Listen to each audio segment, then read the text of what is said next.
Hey guys, today I'm recording from Teacher Evan's room because my room is being used for an exam right now. So it should be fine. There might be a chance that someone just comes right in because they don't know what I'm doing. But this video should be fairly short because it's just explaining a couple of things. So right now we are at section 5.4. So the previous video talked about product. This video is about price. And let me pull up the text. The text goes from, if you guys are writing it down, the textbook pages for price is from 203 through 208. 203 through 208.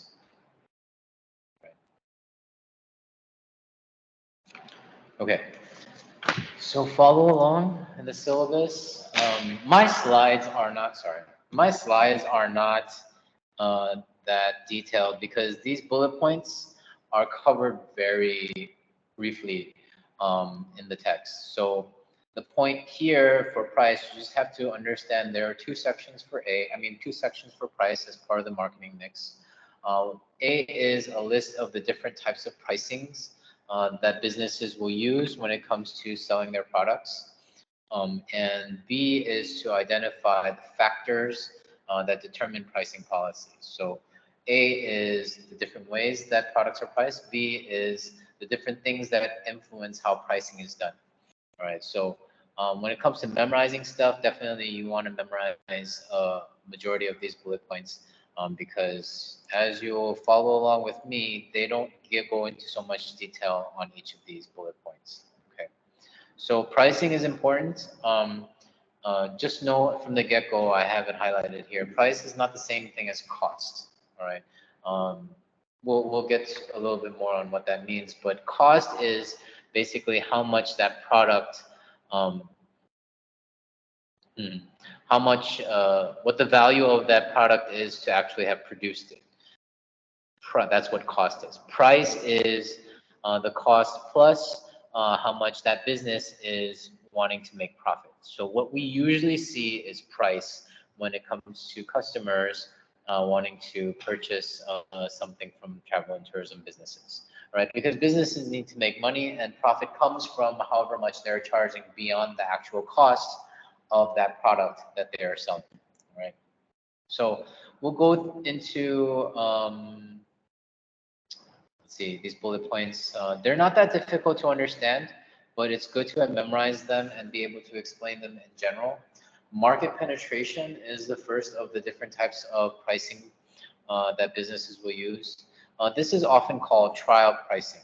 Okay, when a business is launching a product, launching a new product in a market that's very competitive, usually the prices are set low because you want to attract people and be like, we have something similar that's pretty popular out there, and look at the price that we're selling it at. Okay, and this policy is sometimes known as trial pricing because based on the assumption that most customers are price sensitive and will easily persuaded by something that appears to be of good value. To summarize that, they're going to set something at a very low price. Probably so much so that it's kind of unbelievable for customers. And especially when the market is competitive, you need to stand out. And price is usually the one thing that really stands out when you're trying to compare yourself with other businesses. Most of the time, this will happen for a certain period of time because they're trying to get as many customers as possible when they're launching this product. And when they have enough customers to have tried that product, they'll see about later on adjusting that price so that the people won't feel so hesitant or won't feel so scared to come back and get that same product again from your business. Okay, so usually trial pricing, usually whenever you get a trial offer, usually you understand that it's a very cheap price to start at for like a month or like a few months, and then it'll go to its original price after you tried it out. They're very confident that you will like the product and you will continue to use it even when the price goes up after a certain amount of time. Okay, that's called market penetration. Market skimming, again, with these verbs, penetration and skimming. Penetration was more like trying to get into the competitive market. Skimming is a little bit different. The market is not competitive. You might be launching a product where it's something is absolutely new, and because of that, you're going to charge a high price. All right. It kind of seems weird that you would charge a very high price for a new product that you launch, but it's kind of goes along the lines of, you know, people buying stuff for value. So if people see that it is a very high price, they'll be like, that must be really good. Okay, especially when the product is new and it's like, you know, some you know, level of innovation that's out there and people haven't heard of it before. People are willing to pay for something that they've never heard of, right? And obviously that's also because they want to be the first to actually try stuff out. Okay, we call that skimming because when you skim something, you're just pretty much clearing something from the top.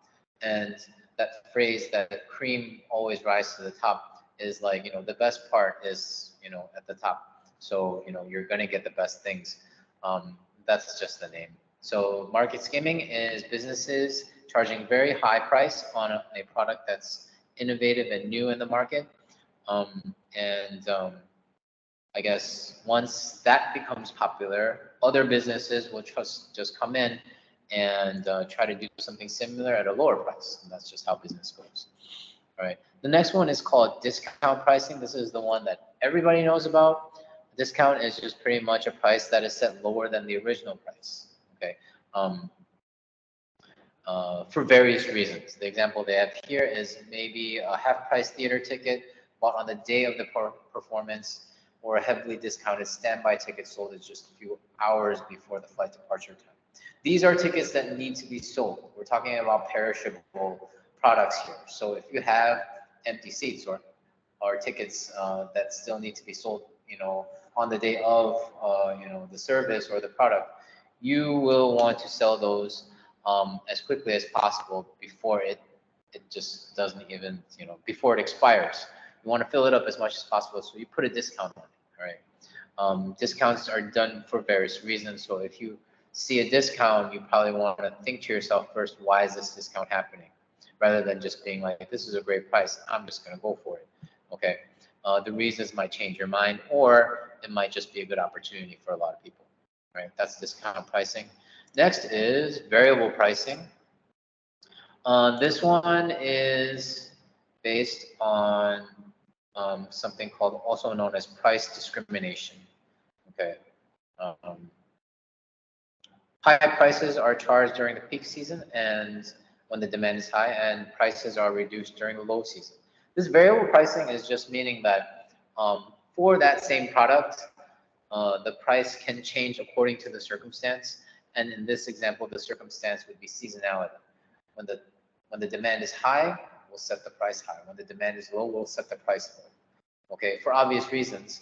And another example, full price entrance tickets to tourist attractions for adults will be reduced, but reduced price for children. All right, so this also counts for variable pricing. You're adjusting the price according to, here would be the age, right? Because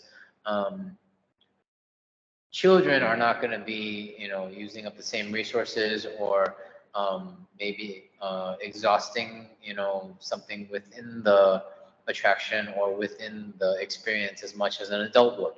Okay, I think more in a restaurant, you understand buffets, children's cost less than an adult because children consume less. Okay, so they'll do that. Businesses will be smart to try to make these prices different, so that they can attract more customers. Okay, of maybe various situations or various demographics. Okay, that's called variable pricing. Loss leader pricing, this one, it's an interesting one. I don't know if that'll come up ever on your test, but it might be good to know just on in the background. Loss leader pricing is pretty much when a business takes a product and then actually sells it under the cost price. They're losing profit. They're actually losing money because of this. But the goal of that is to attract people, because if you get people into your store or coming to your business because you have set a product that is known to be, maybe at a higher price, but you set it down to be really, below the cost. You get them in the door. Once you get them in the door, then customers might be encouraged to look at other products that are being sold from that business.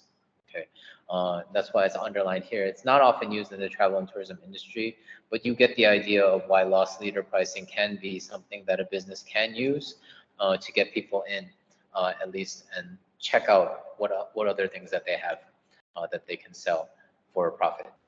Okay, special offers.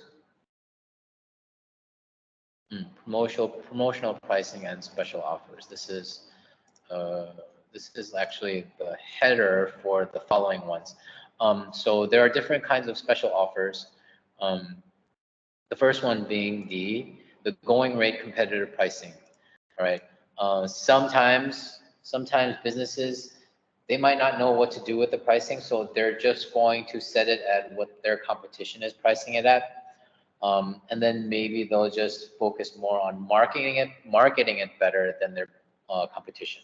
Okay, why go through the trouble of having to do the math of setting it lower or setting it a little bit higher than competition and figuring out what to add or what to subtract? Set it at the same at what your competition is, and then just market it better so that maybe the brand will stand out more when you're thinking about competition, your brand.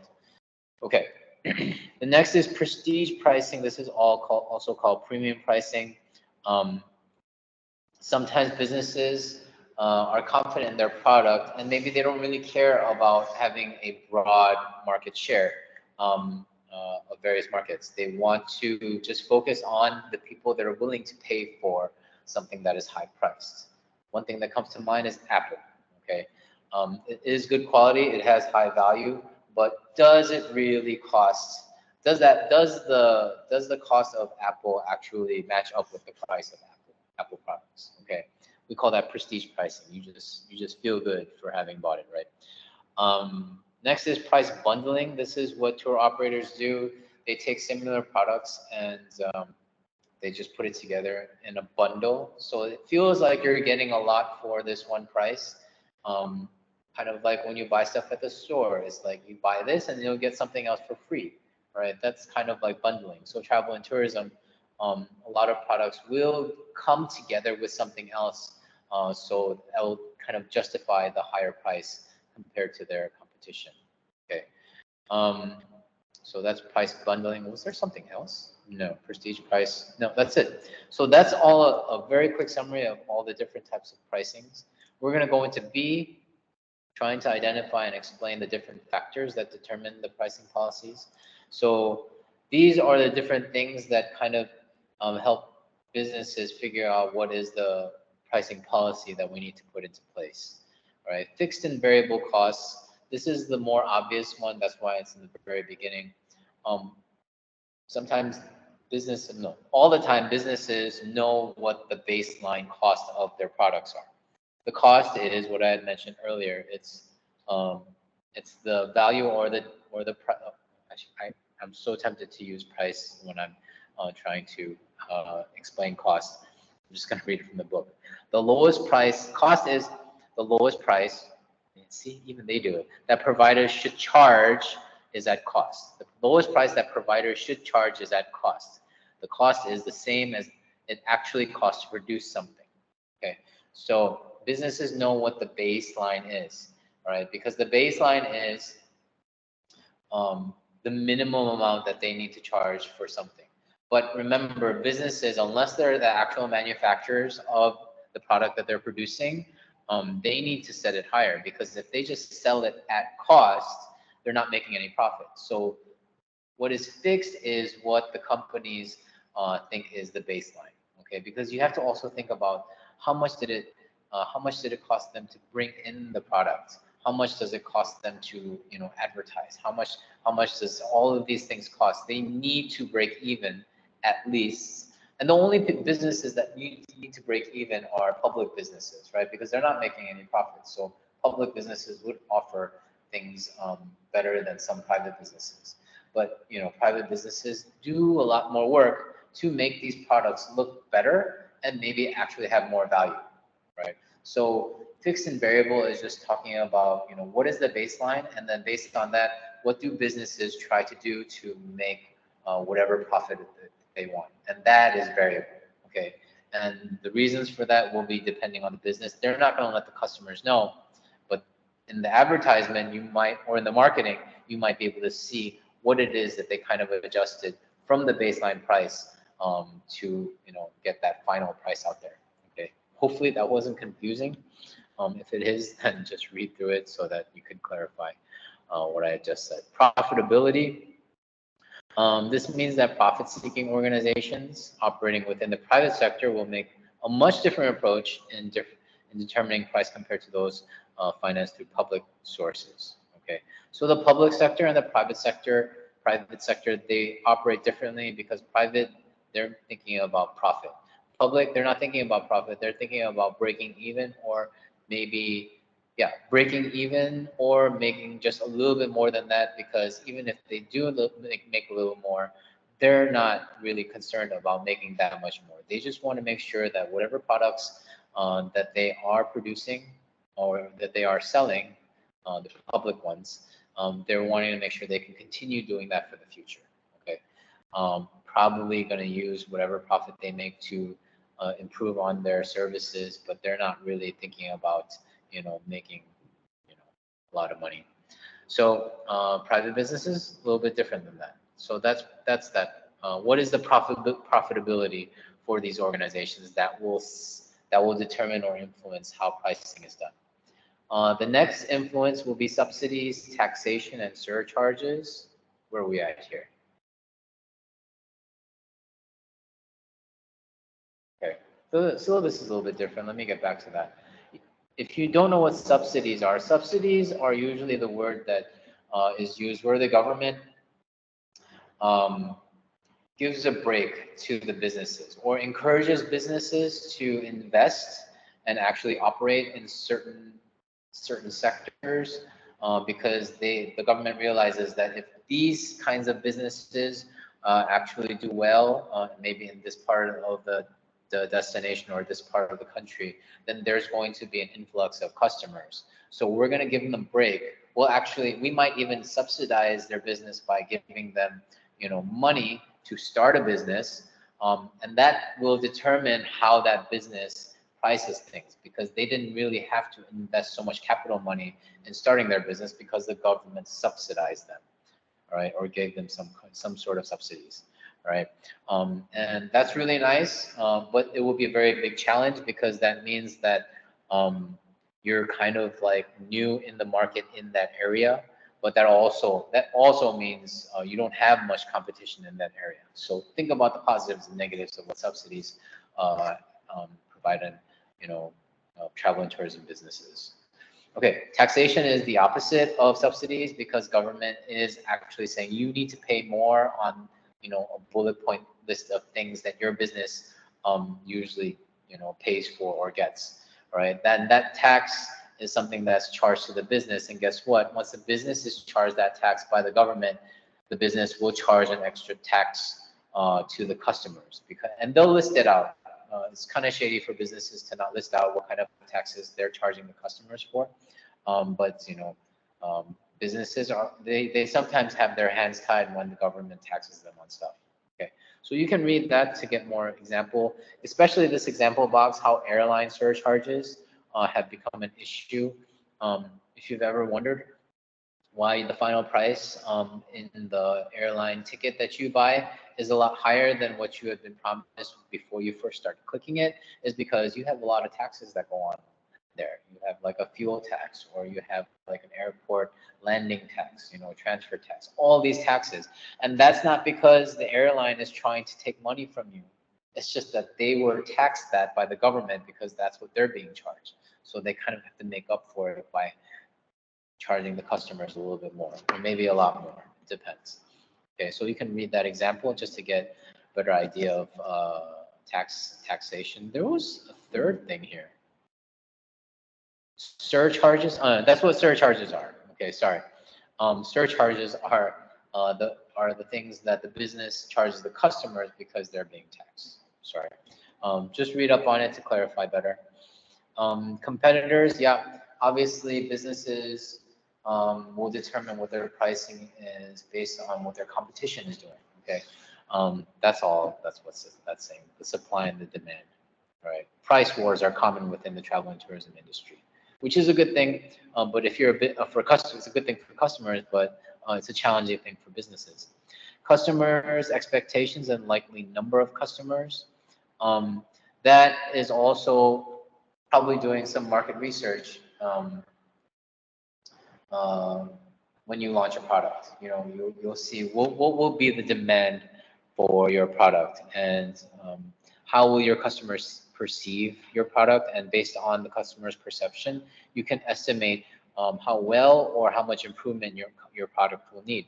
So definitely pricing will be a factor because of that. So that's what that section is talking about. What are the customers' expectations, and what are the likely numbers of customers? So it's not like businesses are going to try to go randomly and try to set up and be like, okay, let's see how well this goes, and then, you know, invest capital, invest in marketing, and then just open up and then see what happens. No, that's a business that's at high risk, and that's a business that seriously needs to do some market research to at least have an idea of what the future looks like for them, or at least the immediate future.